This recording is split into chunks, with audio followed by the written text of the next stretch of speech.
Good afternoon, ladies and gentlemen. You have tuned into a special edition of the Rebel News live stream on this, a Wednesday, January the 15th, 2025. It's special because normally we're just here Monday and Friday, and that's the only reason it's special for today, Hump Day.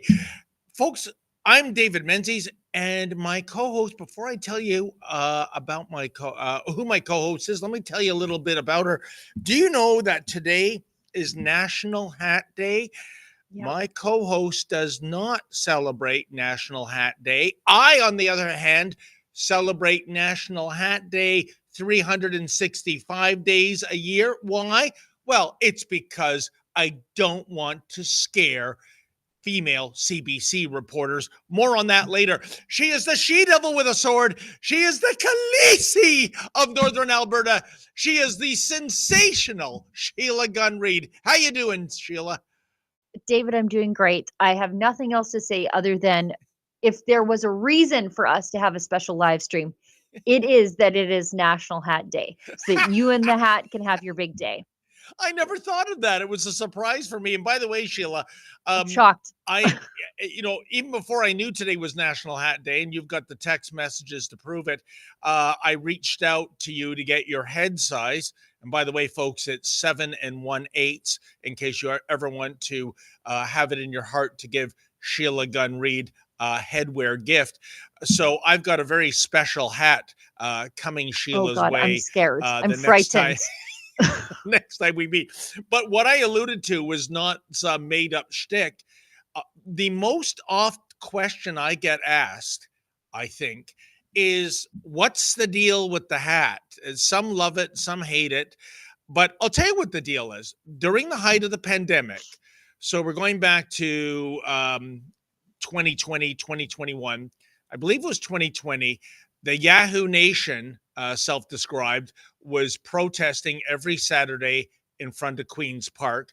This was really Ford Nation, but the premier, well, he denounced his own base by calling them a bunch of yahoos. He's still doing that. Yes, still He's doing it. He's never given up on that. And there is an island, a traffic island at the south end of Queen's Park Crescent. And that's where the media typically show up. And we were filming there, and there was a CBC reporter, and I looked at her, and she looked at me, and hand to God, folks, she started running backwards. I've never seen a woman in high heels run backwards so much. And she's getting to the edge of the island, and there's cars coming around Queen's Park Crescent like it's the Indy 500. So me trying to be chivalrous, I ran over to her and I grabbed her hand. I go, "Whoa, watch out! You're going to fall off the traffic island." And she stopped, and I said, "What's happening?" Because I was absolutely mystified, Sheila. And she said, your hair, it was blowing in the wind. It scared me. You see, this was when all the barber shops were closed down. Now, full disclosure, I'm not Brad Pitt, but I don't think I'm quite the Frankenstein monster just yet. Not yet. So I was so, I don't know, astonished by that comment. I went to a department store and bought a hat. What do you think about that on National Hat Day, Sheila Gunreed? I'm ashamed that you have admitted to being bullied by the CBC and having your feelings hurt by the CBC. Yeah, I remember those times. You had a bit of a Rex Murphy new fro going on. Ginger new fro. So I just got accustomed to it, and I wasn't so much bullied. I would call it something that the left and the CBC always campaign against, body shaming. But right. I guess they don't practice what they preach. Funny the left would do something like that, Sheila. Do you know, I am going through these potential candidates for the Liberal Party of Canada leadership, and it is nothing but not practicing what they preach. Jamie Batiste, you are next. Then it's Karina Gould. But we should tell everybody what we're doing here today on this very special live stream. The reason we're doing this is because there's just so much news coming out about the Liberal Party leadership and with Trump tariffs, that it's difficult for us to get to them in reports. So we thought we would just sit down and talk about them with you, completely unscripted, and react together. So that's what we're doing here. If you're watching us on YouTube, thanks for sticking it out over there. 1.7 million of you continue to do that. But I should let you know that YouTube remains, despite a change in the United States administration, a censorship platform. So we are completely demonetized over there, and they will censor your comments that are a little bit too truthy about a multitude of things.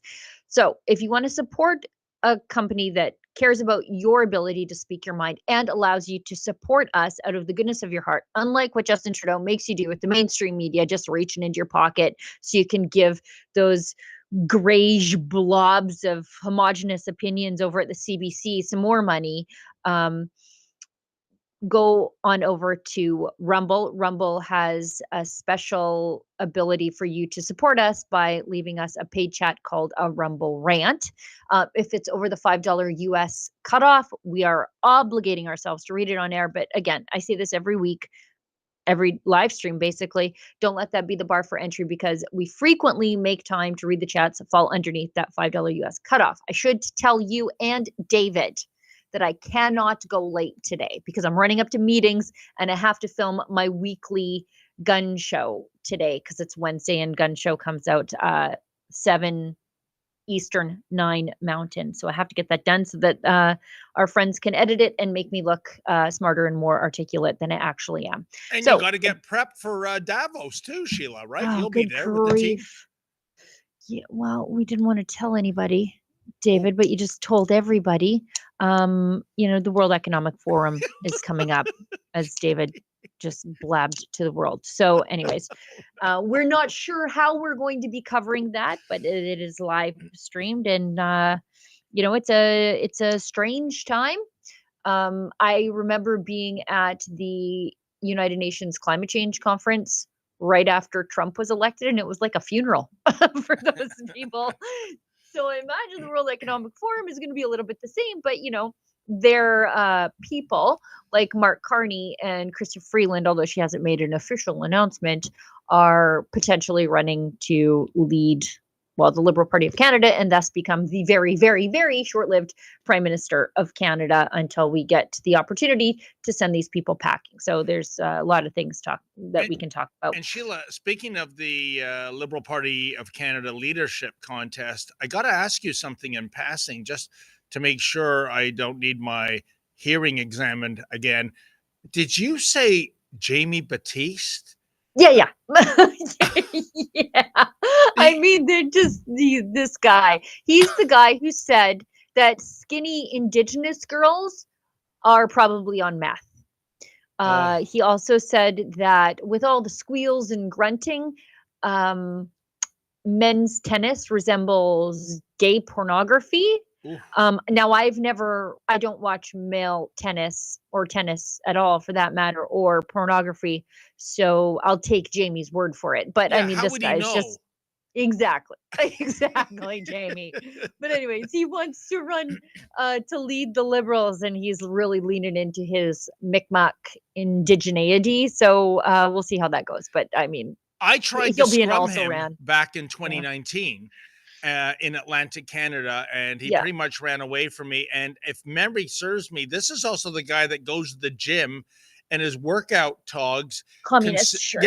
consist of the hammer and sickle logo. I mean, why not wear a swastika given the number of deaths under communism? How does this guy raise, what is it, 300,000, Sheila, for the cost of entry? 350,000. I guess that remains to be seen. He could just be an also ran. We'll see. But anyways, we've got more importantly, or I guess more significantly, Mark Carney is set to announce his official intentions tomorrow in Edmonton. I wonder which of the Randys is resigning to allow him to run in Edmonton Centre.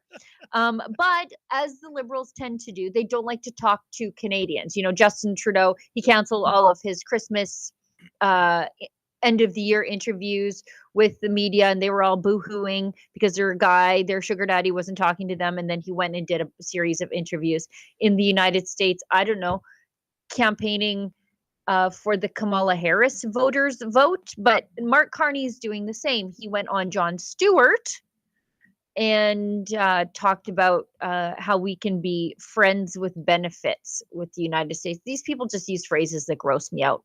Anyway.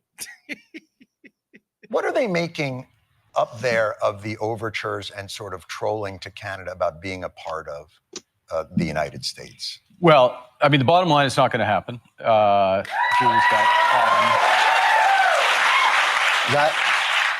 the overture. I mean, because you don't want. Well, to be with. we're proud. We find you very attractive, but we're not moving in with you. It's not you. It's us. We do things a little differently in Canada. We believe in. I just want to, before you go any further, I'm up for it. We're up for it. Whatever you do differently. We want to experiment too. What do you guys want? I'm grossed out. You want we can be friends.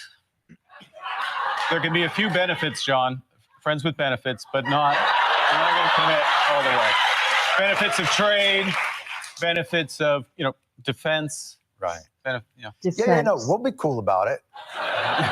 We won't levy tariffs on all your goods as retribution for you not going out with us. We respect your boundaries. Sheila, speaking of gay porn, were you picking up a homoerotic vibe in that discussion we just saw? Let's pretend for a second that wasn't completely scripted. Like, that was completely scripted. It wasn't spontaneous, and it was just weird. Like, it's just gross. Again, we've got two people pretending to do comedy while answering seriously to Trump's incessant trolling. They still don't realize that they are the butt of the joke. It's exhausting at this point. Like I explained last week, it's really not about taking us over economically or militaristically. It's about the fact that Canada is so weak and broken and demoralized, and our military is so decrepit and woke, our economy's in the crapper, that if it were not for the benevolence of our single largest trading partner to the south of us, we could be taken over, not just by the United States, but by anybody. That's the truth in the joke that nobody else seems to be addressing. But you know what, Sheila, from a strategic point of view, and I'll apply this to Carney just as I'll apply it to the Prime Minister. Why are you going on the Stewart Show? Why are you going on MSNBC, LSD? Why are you going on CNN? The numbers aren't there. There's not an audience. And also, as you can tell by the cheering, you're preaching to the converted. You do what Doug Ford did. And, I call him as I see him. So even though Ford is a cosmic disappointment to me as far as being a conservative, when he went on US airwaves, it was Fox News. Why? The numbers, A. B, you are speaking to Trump Nation when you go to Fox News. Why don't these dummies like Trudeau and Carney realize that? Because they're not campaigning against Pierre Poilievre. They're campaigning against Trump. And so if you're campaigning against Trump, where do you go? Yeah. You go and talk to the anti-Trump lunatics, the ones that are still in the cult, that still watch the likes of MSNBC, CNN, which is the noise at the doctor's office, or Jon Stewart. Mark Carney wasn't done, though. He said that he's an outsider. I can't even. In the Liberal leadership race. He couldn't be more inside unless he were inside of Trudeau's clothes with him. Anyways, let's watch this. It's really difficult for a candidate to come in who is saddled with the policies that are on. But let's say, oh boy, let's say, just throwing out a look wild. At you trying to preserve the relationship all of a sudden. A wild hypothetical. Let's say the candidate wasn't part of the government. Let's say the candidate did have a lot of economic experience. Let's say the candidate did deal with crises. Let's say the candidate had a plan to deal with the challenges in the here and now. Sneaky, you're running as an outsider. I am an outsider. Wow, that's all. So you're going to be coming in there to say, I have not been in the government. I have worked in the financial markets. Sheila, when he says he's an outsider, when he poses as an agent for change, we know the precise opposite is true. He's the ultimate insider. He'd be the same guy that would invoke the Emergencies Act against the trucker convoy. He'd be gung-ho in freezing bank accounts, vaccine mandates, you name it. It's kind of like, maybe you're too young, Sheila, but I remember an ad campaign back in the 70s. It was for ABC detergent, which was a bit of a bargain brand compared to, say, Tide. And the tagline was this, because they would wash the clothes in the National Leader detergent and ABC detergent, and they'd bring the clothes out. And the tagline was, can you tell the difference? I can't tell the difference, meaning they were equally clean. Well, that's the same with Carney and Trudeau. I can't tell a difference here. The guy could not be more of an insider. I'm sure he sees the inside of the Prime Minister's office sometimes more than he sees his own house. Let's go back. Let's just go back. He was Justin Trudeau's advisor on COVID. I'm not sure where he has a background in medicine, but he was the advisor to the Prime Minister's office on COVID.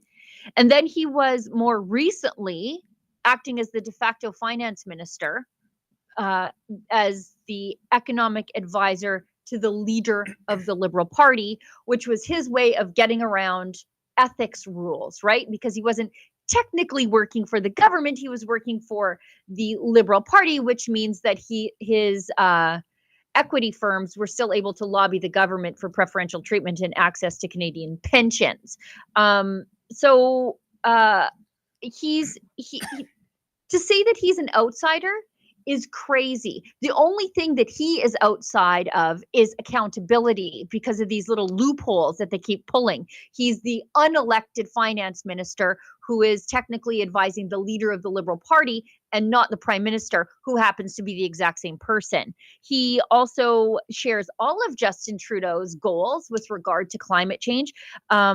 He said that Greta Thunberg, he was part of her movement. Um, then he's completely on board with this net zero nonsense. He's also completely on board with the Liberals' treatment of the Freedom Convoy. He advised the government, or sorry, he published an op-ed, which was like a wink, wink, bat signal to the government to do exactly what they ended up doing. And that was to treat the Freedom Convoy as seditionists and freeze their funds. He wrote an op-ed saying we need to basically be hunter killers of the financial supply chain for the Freedom Convoy, which is ultimately what Freeland went on to do. So to say that he is an outsider would be something only someone as dumb and ill-informed as Jon Stewart would believe. And Sheila, I want to quickly remind you of something. You began your rant by saying you don't recall Mark Carney getting a medical degree.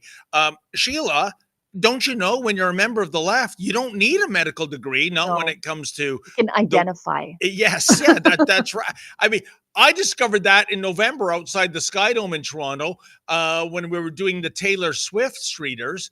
And Taylor Swift the day before had sent out a tweet along with Toronto's now dearly departed, well, not so dearly departed Chief Medical Health Officer, Cruella de Villa, urging Torontonians to get their COVID-19 shots and up-to-date boosters. And of course, the zombies going into the concert all said, oh, yeah, we'll listen. And I went, wow, look at that. Taylor Swift, in addition to being a singer and can play the guitar, she's also a virologist all of a sudden. So, yeah, when you're on the left, you don't need the credentials, Sheila. I'm sorry to tell you. But they're the first people to say, but you're not a journalist. And I'm like, well, I have the same journalism degree that Peter Mansbridge has. So how's that? Good point. Let's go into this next tweet from Patrick Weiler. I know you're saying the same thing I am. Who? And I'm a political watcher, and this is the first time I ever heard of this backbencher. Seriously, dead serious. I'm glued to committee. I'm glued to the House of Commons. It's always going in the background. I'm clipping it. I know all these people backwards and forwards, and then I was like, what? Who? Anyways, he is the Liberal member of Parliament for West Vancouver, in case you care. And he is endorsing Mark Carney, who has not even officially announced yet. Are you ready for the coronation? He says, in the hundreds of conversations I've had with constituents in West Vancouver, Sunshine Coast, Sea to Sky country, one name stands out: Mark Carney. He has the leadership and experience that Canada needs right now. And apparently he's globally respected, understands the challenging geopolitical landscape, and has the economic insight to steer us through the difficulties ahead. I think his economic insight actually steered us into the difficulties we're now living through, thanks to being in the ear of Prime Minister Justin Trudeau. Well, a bit of a premature, if you will, endorsement, because as you said, Sheila, he hasn't officially announced, and nor has Fraulein Freeland. But and on that note, I'd love to throw, because I think super producer Olivia has dredged it up, today's front page of the Toronto Sun. You got to check it out, Sheila. There you go. It's the contenders. They're all in boxing gloves and gym attire. Sheila, you know what? You must take back the nasty comments you made on Monday about Freeland. Look at that bod. She is fit and trim. She's in full fighting form. I mean, come on. You were very cruel to her on Monday, describing her physique and her choice of clothes. I will take nothing back. In fact, I will be meaner than ever before. Yeah, this is kind of silly and nonsensical. I see Jamie Batiste looking extra happy. I think he's the only one I know of the bunch that actually goes to the gym. And you know how we know he goes to the gym? Because he wears socialist t-shirts at the gym and then posts about it. Well, so you know what? I just want to see who did take this photo. Oh, Sheila, now I take it back. This is not a real photograph. It's a photo illustration. that means, as us old timers used to say, trick photography. They've put Freeland's body and others on real fighters, or sorry, their heads on real fighters' bodies. So I take it back, Sheila. We've done that to you in the past. With your famous the Menzoid shirt. Before we change lanes from the anticipated coronation of Mark Carney, who is set to make an announcement at an undisclosed location tomorrow in Edmonton, somewhere within the riding of Edmonton Center, is my best guess, because that's Randy Boissonneau's riding and he's going to lose. He's going to lose. So you may as well just sacrifice yourself on the bonfire of liberalism and step aside so Mark Carney can do his best to win. But I don't even think Mark Carney can win that riding at this point. We'll change lanes, Sheila, to tariffs. We should point out, Ezra had a brilliant monologue the other day about this. Let's say on March 9th, it is indeed Mark Carney, who is now the new Liberal leader. And let's just say we go to the end of October. They rag the puck that much for the next federal election. He is basically the Prime Minister of Canada without a seat, and without being elected. And incredibly, our Constitution allows that to be a matter of fact.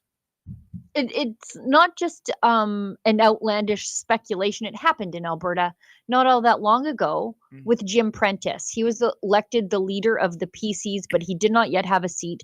And so our premier of the province did not, he wasn't in the legislature. So it happens. And that's just a quirk of our Westminster parliamentary democracy system. We've got a chat. And then we've got a Rumble ad read, and then we'll change lanes to tariffs, because apparently trying your best to avoid tariffs is anti-Canadian, and being like Doug Ford, being adversarial and inviting them, that's pro-Canada. And it's funny to see who Doug Ford is cozying up to. He should have been cozying up to Danielle Smith. Instead, he's cozying up to Dominic LeBlanc, big liberal suck-up. But anyways, Billy Howard gives us $5 and says, if Trump wants to troll Justin, he should discuss international affairs in a meeting with the chairman of the International Democracy Union. Do you know who that is? I do. Sorry, who is it, Sheila? Who is the chairman of the International Democracy Union? I don't know. It's Stephen Harper. Oh. Well, so shame on me. If Trump wanted to severely troll Justin Trudeau, wouldn't it be great if he had a high-level meeting with Stephen Harper, who's actually weighed in on this stuff and who is bright enough to be able to articulate what it means to be Canadian, besides saying, it means we're not Americans, like Justin Trudeau did. Let's read this ad from our friends at Rumble, and then we will change lanes to tariffs. So this sponsorship is from Rumble, and it's one that's incredibly important to the survival of their company, but also ours as well, because without Rumble, we don't have an uncensored means by which we can talk to you. When Rumble first started in 2013, they built the platform for the small creator. They didn't censor or have biases. They were fair and treated all creators equally. No one thought platforms would censor political conversation or censor opinions on COVID, but they did. Facebook admitted they felt pressure from the Biden and Harris administration. Rumble, however, did not. They held the line. In Justin Trudeau's Canada, it's illegal to say hold the line. You'll end up in court on the longest mischief trial ever. Ask Tamara Leach. The Democrats and the establishment attacked daily for giving Rumble a voice to talk to you. They're attacked in corporate media. They are attacked by governments like France. They're attacked from brand advertisers who refuse to work with them. Corporate America is fighting to remove speech. Rumble, however, is fighting to keep it. Rumble, though, won't survive with brand advertisers just like us. They don't get much of it. Watching our show right now, the way you are on Rumble, is the most they can ask from you. I'll ask you one more thing. Share the Rumble link with your friends. But if you really believe in the fight, and if you have the means, one major way you can help Rumble survive is by joining Rumble Premium. Just cancel your YouTube Premium subscription and apply that to Rumble. Join the community that believes in the First Amendment and believes in our human right to free speech. Rumble is offering $10 off with the promo code STUDIO when you purchase an annual subscription. Go to rumble.com/premium and use the promo code STUDIO. Like I said, if you have the means, believe in the cause, now's the time to join Rumble Premium. But if you don't have the means, and I understand if you don't, we're just happy if you continue to watch us on Rumble. All right, let's switch By the over way, to Sheila, tariffs. Yeah. to parlay what you said about holding the line, doesn't the band Toto have a song called "Hold the Line"? Is that song now banned by Ottawa bylaw? Yeah, these people are crazy. Hold the line. I see like liberals saying, we got to hold the line when we're dealing with Donald Trump. And it's like, excuse me? That's an illegal phrase. That's hate speech, jerks. The honking. If you honk horns for Palestine, great. Yeah. The police will come give you an escort through town. You honk the horn for freedom, though, and you're slapped with a multi-million-dollar lawsuit from the busybodies in Ottawa. Oh, but Sheila, we know from Yara Sachs, Canada's #1 self-hating Jew, that honk honk is an acronym, her words, folks, for Heil Hitler. You're not advocating for Nazism on the streets, are you? Yara Sachs is going to lose her seat in the most epic and beautiful way. Couldn't happen to a nicer lady. She so deserves it. Okay, let's go to a post from Truth Social from Donald Trump. Can we bring that post up? Donald Trump announces the External Revenue Service to collect tariffs, duties, and revenues from foreign sources. I'm sorry about your luck, David, but this is coming to you. For far too long, we have relied on taxing our great people using the Internal Revenue Service. Through soft and pathetically weak trade agreements, the American economy has delivered growth and prosperity to the world while taxing ourselves. It's time to change that. I am today announcing that I will create the External Revenue Service to collect our tariffs, duties, and all revenue that will come from foreign sources. We will begin charging those that make money off us with trade, and they will start paying finally their fair share. January 20th, 2025 will be the birth date of the External Revenue Service. Make America great again. Well, Sheila, even if those tariffs against Canada come into effect, and I'm still on the fence about that, whether it's true or a negotiating tactic, and we're going to find out, I guess, on Monday afternoon next week. But from an American perspective, from a Donald Trump perspective, I get it. When Sure. you are having your lunch eaten, NATO is a perfect example. So many countries, ours included, are deadbeats. And I know Justin Trudeau said, yeah, we'll get our funding for NATO up to the prescribed amount by, I think it was 2032. Oh, We just have to keep electing him. yeah. No, it doesn't work that way, Justin. So from an American first perspective, I get this. And Sure. Yeah. Donald Trump isn't the Prime Minister of Canada. He's not supposed to act in our best interest. He's supposed to act in the best interest of Americans. And so if this time he finds himself being in an adversarial position with Canada, I can't fault him for that. Like, I don't like it, but that's what he was elected to do. What would have been great is if we had ever elected a prime minister in the last 9 years who felt the same way about Canada, but we just never did. He was ready to do everything for the rest of the world at the expense of Canadians. Now, but here's the big question, Sheila, when it comes to, is he genuine with these 25% tariffs? Let's look at the auto sector in Canada, especially in Ontario. I think we're talking 60 to 70% of the vehicles produced here are destined for U.S. export. Now, if you were to slap that tariff on them, first of all, the cost for Americans, that vehicle would be uncompetitive with that, with a 25% uptick on the sticker. But also logistically, if you had Ford saying, oh, okay, then, well, we better build them domestically, that cannot happen overnight. I mean, I picked Ford because we did that corrective video about the Oakville plant. which is being retooled right now to make the very profitable and very desirable Ford F-250 Super Duty pickup trucks. And the Ford USA spokesman told me, Sheila, because the tariff thing was just 48 hours old at that time. He said, Dave, it doesn't matter about the tariffs because there's 2 other plants in the US that build those pickup trucks. They're running around the clock. They are at capacity. You can't add capacity. So what I'm saying is that if Ford was to build a third F-250 plant, well, you can't do that overnight, Sheila. Yeah, I think maybe it's the auto parts sector that might be hit by this. I really don't know. But if you look at Dominic LeBlanc, he doesn't know what to do either.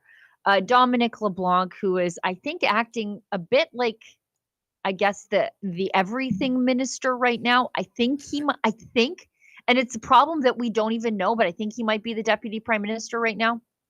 I don't know. He's the finance minister replacing Chrystia Freeland, who dropped that atomic bomb on Justin Trudeau when she resigned. He tried to fire her, and she's like, "You can't fire me. I resign." Anyway, Dominic LeBlanc, Justin Trudeau's babysitter, figuratively and literally, says that all options are on the table, including cutting off Alberta's oil and gas to the United States, which we sell at a reduced rate to them because we're shoehorned into a monopoly thanks to the Liberals not allowing us to build export pipelines. But Dominic LeBlanc is a ruddy-faced moron because it's not his oil and gas to stop selling to the United States. This is completely undermining the efforts of Premier Daniel Smith to at least pull one sector of the Canadian economy out of the fire. So, Sheila, a national unity crisis if energy exports were on the table. So is your government in any way considering the restriction of oil from Alberta to the United States? So what we've said is that the only responsible thing for the national government is to acknowledge that all options are on the table. But at what point do you deploy what option, at what level? Obviously, we want to see what the American action is next week, if it comes next week. So I've been hanging around politics long enough to know that hypothetical questions are like big bear traps that you can fall into. That feels like one. But I think I'm too big to land in a bear trap. Doug and I would. So I think we need to be ready to deploy all of the measures necessary to defend the Canadian economy, but we're not going to publicly speculate what is or what isn't an option. Let's see what the Americans do next week, and let's work with premiers and business leaders to find the best response for Canada. Yeah, so what an unfortunate surname, Sheila, LeBlanc, because it sounds like he's shooting a lot of LeBlancs right now. And as we discussed on Monday, the sad reality is if we get into a trade war with the US, if we go tariff for tariff, this country at less than 1/10 the size of the US is going to lose, and we're going to lose badly. So, hopefully, I just wonder, and I'd love to just see the left lose their marbles about this. Team Trump knows that this is a lame duck federal government. They read the polls just like everybody else does, Sheila. Why not have Pierre Poilievre come down to Mar-a-Lago and have an adult discussion? I mean, but first of all, can you imagine the left in Canada going out of their mind by what they would call something that's inappropriate? But let's not kid the kidders here. He's going to be, by all likelihood, by all indicators, the next prime minister. That's who I would want to talk to if I'm President Trump. What say you, Sheila? I mentioned this earlier, but do you see what Doug Ford is doing here? Like he always does, cozying up with the Liberals. My friend Justin, my friend Chrystia, now it's his friend Dominic LeBlanc. And I noticed yesterday he was bad-mouthing Premier Daniel Smith. Yep. Doug Ford, if you had a couple of brain cells to rub together, you should have been down there with her. She could have been the relationship broker that sort of built at least an open line of communication between Doug Ford and the Trump administration. Trump very clearly likes Premier Danielle Smith. The Western governors all like her. She's making inroads with regard to energy.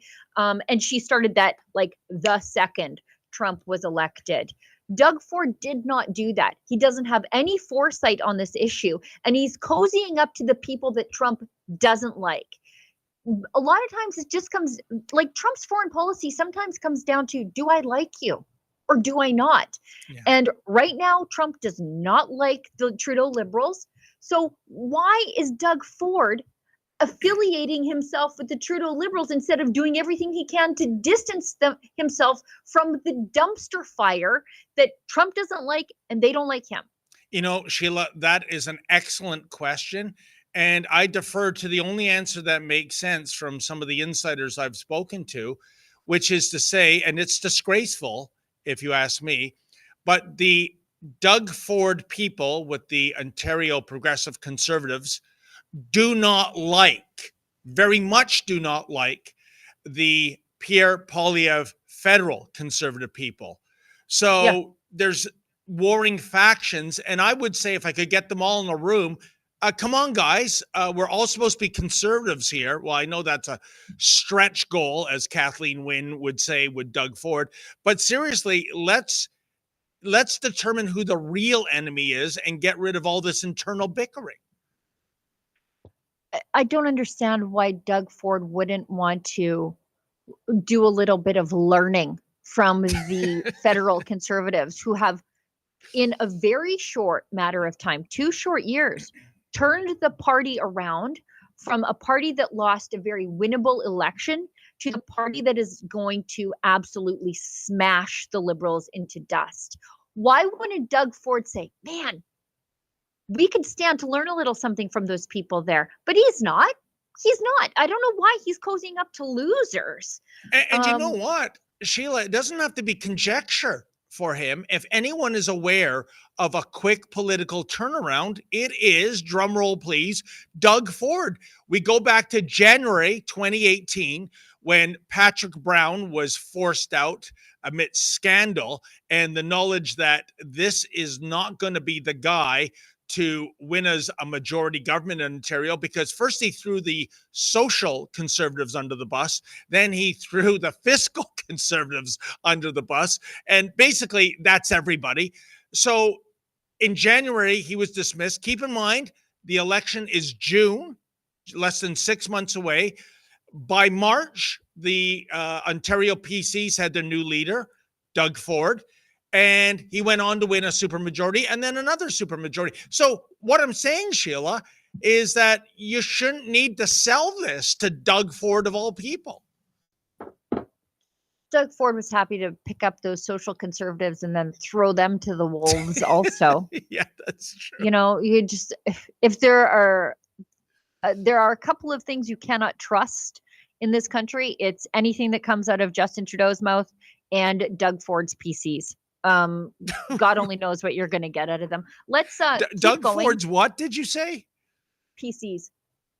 Progressive conservatives. Oh, okay. I thought you said another kind of naughty word. Anyway. No, I leave those sort of things up to you.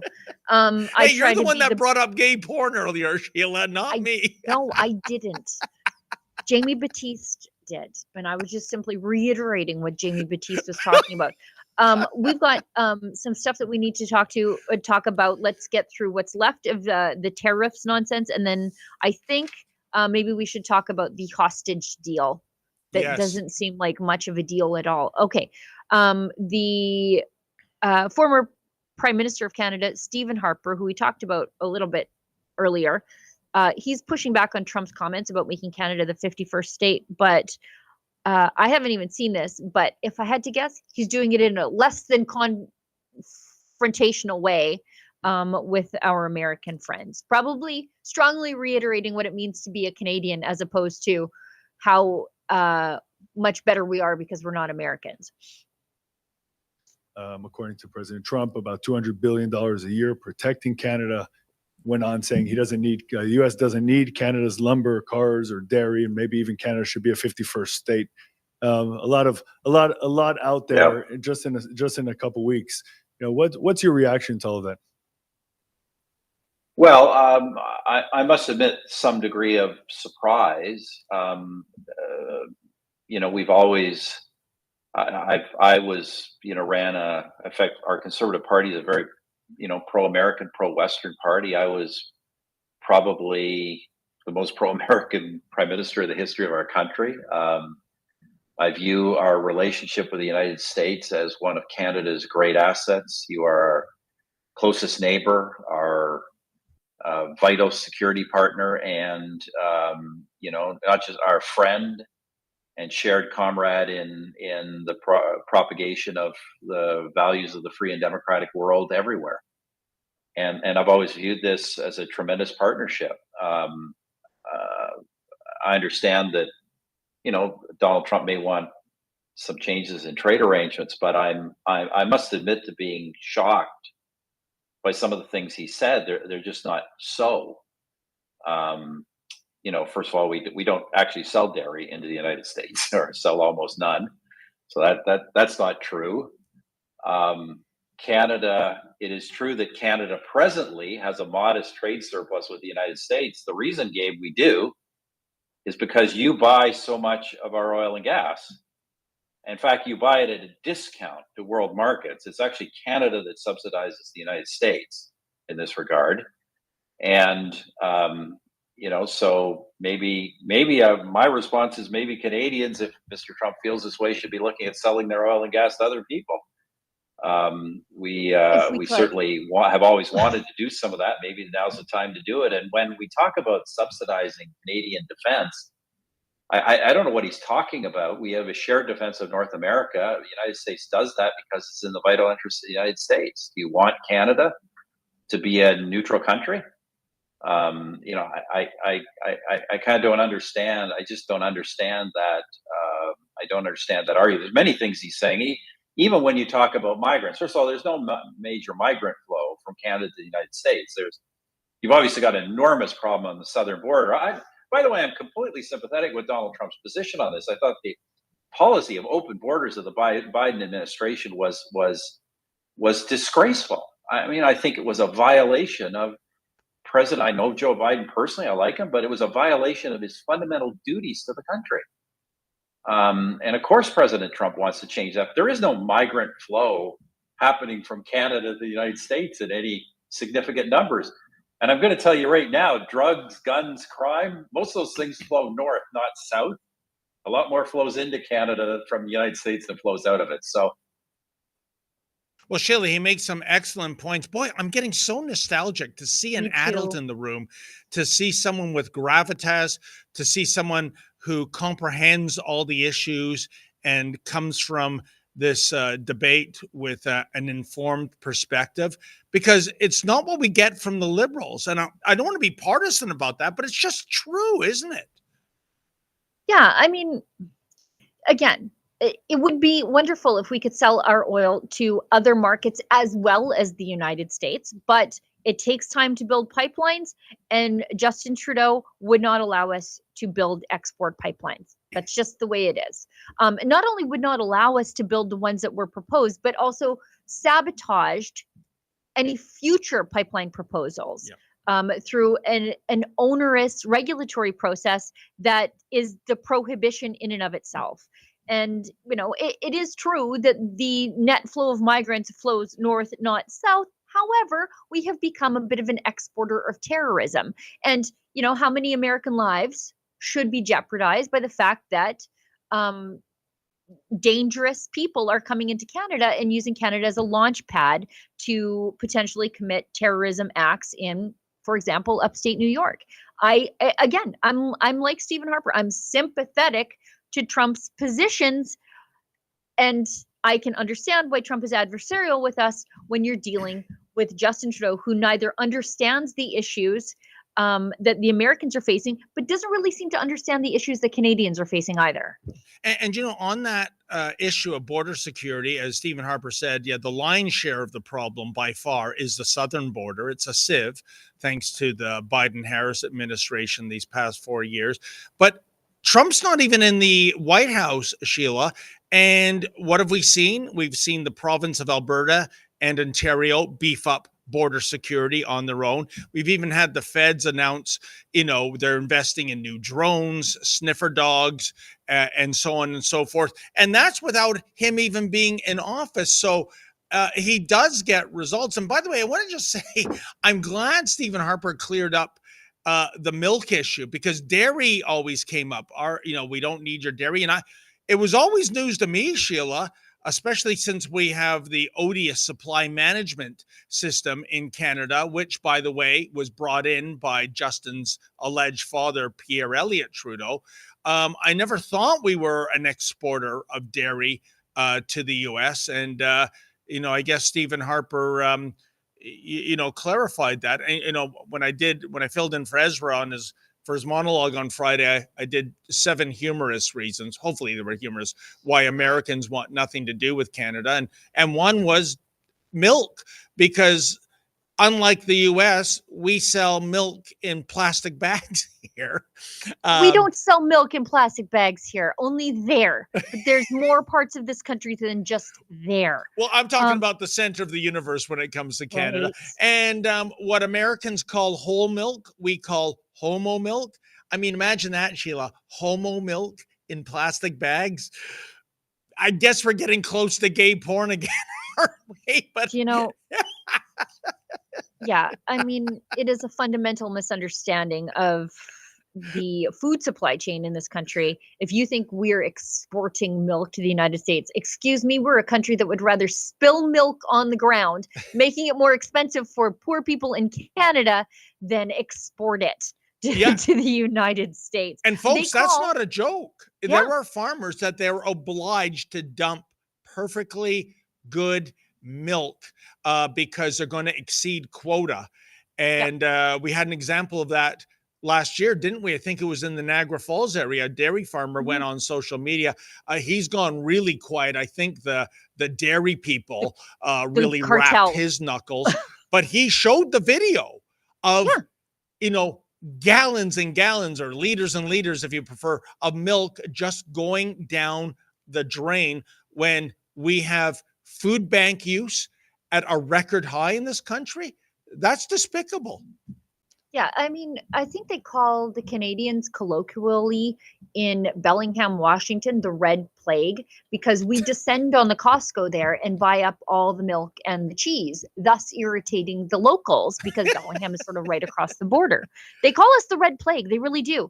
And that's because we will travel across the border to buy affordable milk and cheese, because the quota artificially inflates the price of milk here. So no, we're not exporting it. And Sheila, on that point, does that not speak volumes of the screw job we have in Canada, where when people from BC go to Washington, the Red Plague, as you called them, and buy up the milk and cheese, because right off the bat, you're taking a 30% haircut with the dollar differential.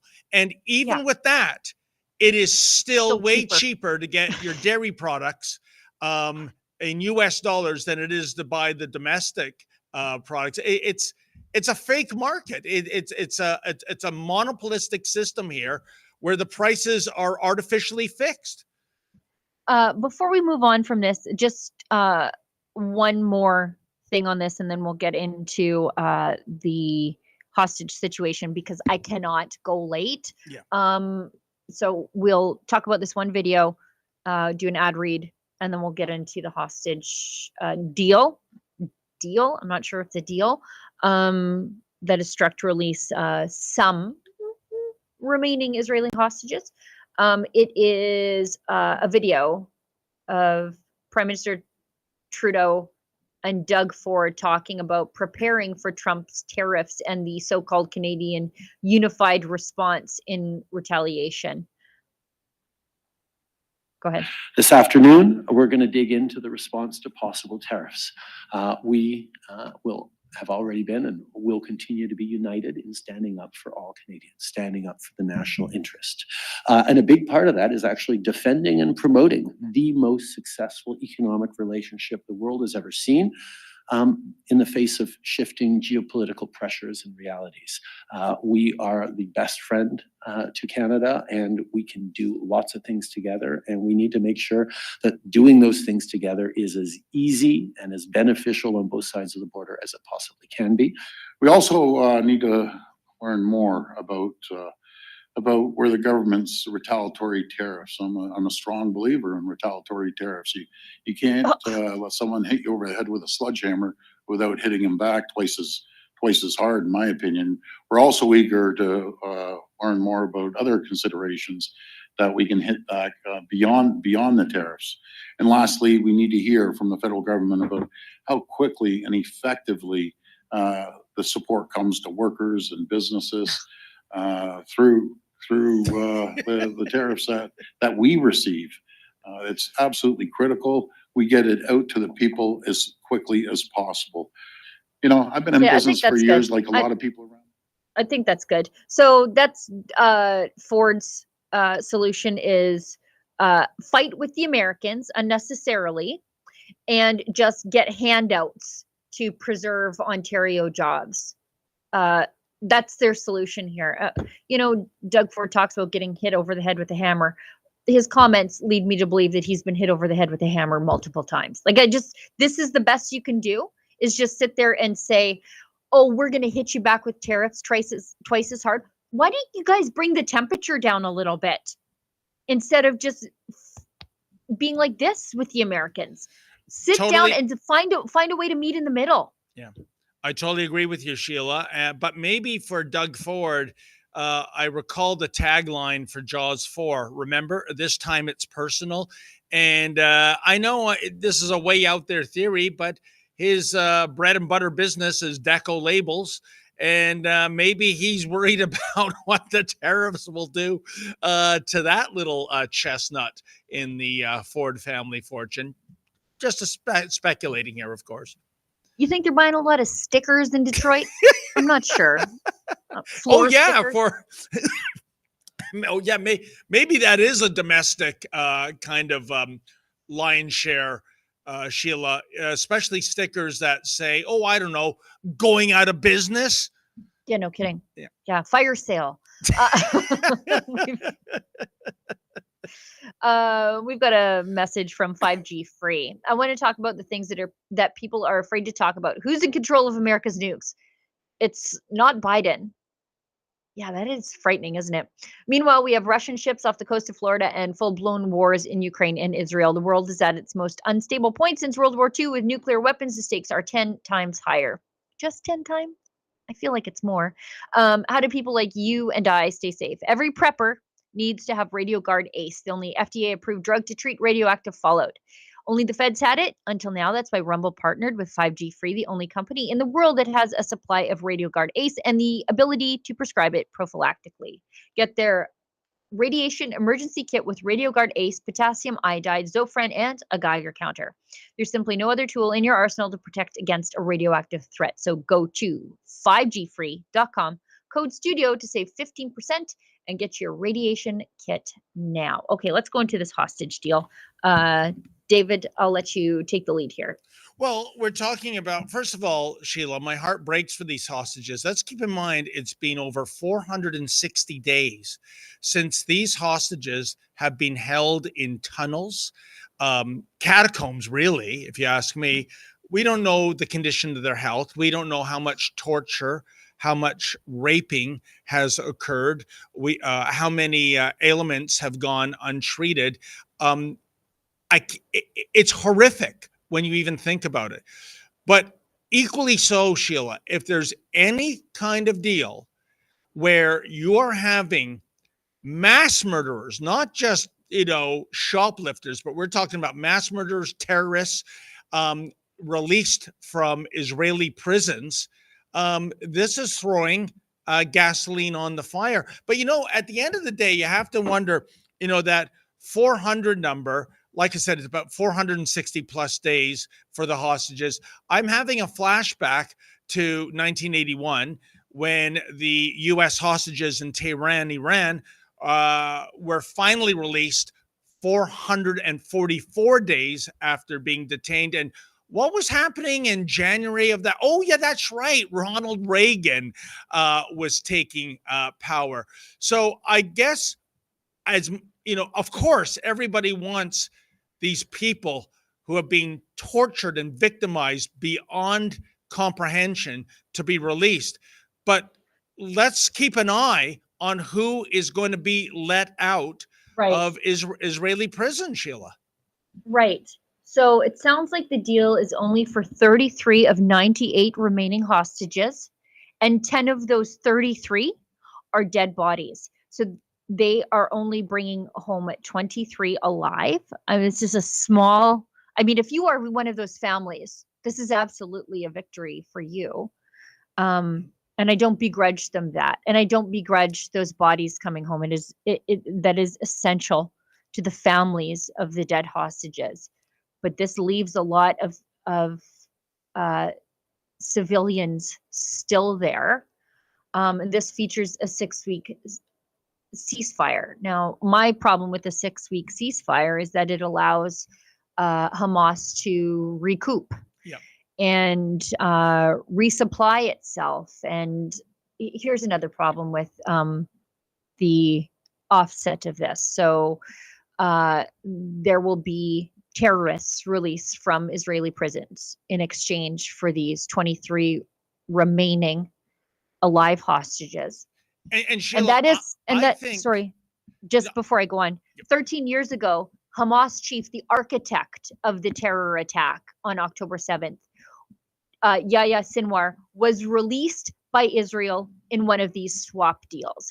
These guys leave prison, come home heroes, and then continue to do what they're doing with an extra zeal. And that's my problem, is that we are just going to see more of this.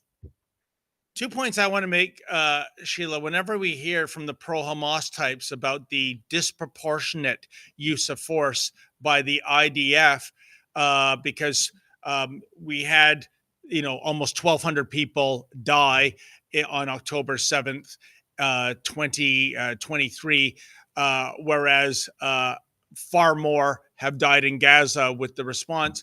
And I always go to this, Sheila. You're the ones who are fine with a disproportionate value on human life. I speak of Gilad Shalit, the Israeli soldier who was captured, finally released. And it was Gilad Shalit, the trade was, for 1,027 Palestinian hardcore criminals. So if including Sinwar.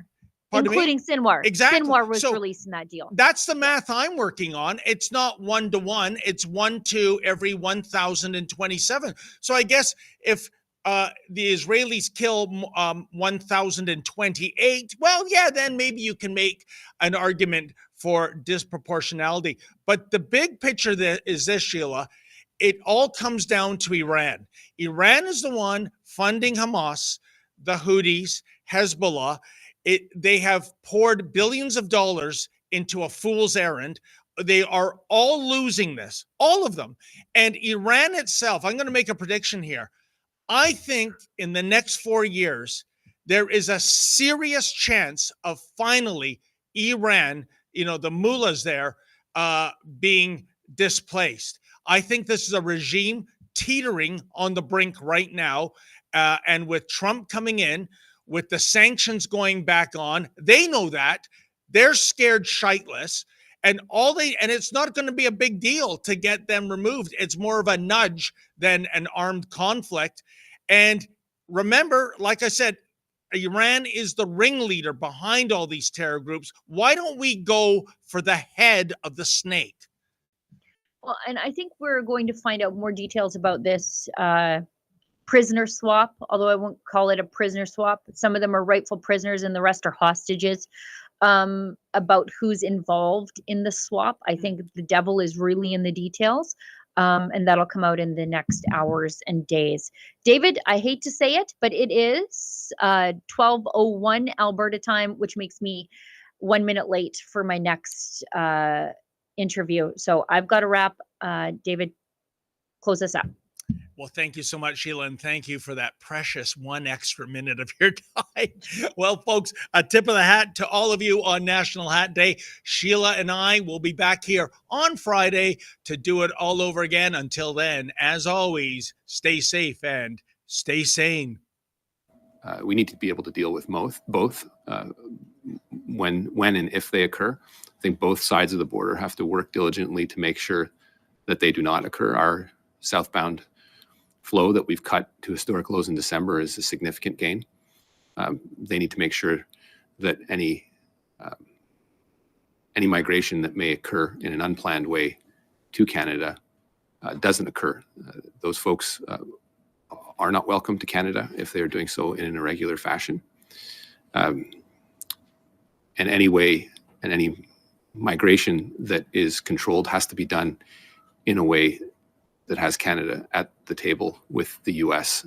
We've been able to demonstrate with the current administration our ability to relocate about 15,000 people from the Americas by working together. And I don't want to speculate, but you can imagine someone that takes their life into their own hand, fleeing whatever they are fleeing, going through the Darien Gap, up through Mexico, up into the US. If they suddenly feel pressured to leave to Canada, I don't think that border is going to deter them from going back. So if they want to do this the right way, they need to work with us. If they don't, it won't be as successful as they think it needs to be. So